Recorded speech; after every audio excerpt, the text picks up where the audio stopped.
సావిత్రి అండి, అరసుల సావిత్రి. సావిత్రి గారా?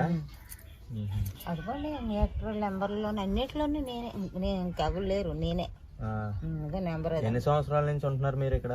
20 సంవత్సరాలు. మరి దీనికి ఏమైనా కాగితాలు ఏమైనా ఉన్నాయా? కాగితాలు ఇక్కడ మీ పిల్లలు ఎవరైనా ఉన్నారా? ఎవరు లేరు. టిఫిన్ చేసావు అయితే? మధ్యాహ్నం భోజనం నువ్వేం తింటావు అయితే? నేను ఇంకేం తిన్నాను, మీరు తెచ్చింది కొద్దిగా. ముగ్గురు పిల్లలు చూసారు, అలా చూస్తాను. మా ముగ్గురికి పళ్ళు ఏం తింటావా? పళ్ళు తింటాను. ఇప్పుడు ఎలా వస్తాయి? నాకు నేను తెస్తాను. తెస్తారు, మీరు తెస్తారు.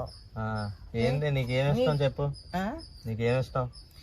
ఏమైనా ఇష్టమే కదమ్మా, చెప్పు. నీకేమి ఇష్టమో చెప్పు. మీకు రుణపడి ఉంటాం మేము. నీకేమి ఇష్టమో చెప్పు, తిందు కానీ. ఈ ఆపిల్స్ పళ్ళు తిన్నగానే ద్రాక్ష పళ్ళు. ద్రాక్ష పళ్ళ? ద్రాక్ష పళ్ళు, దానిమ్మ పళ్ళు, కర్బూజా ఇష్టం ఉండదు. ఓకే అమ్మా.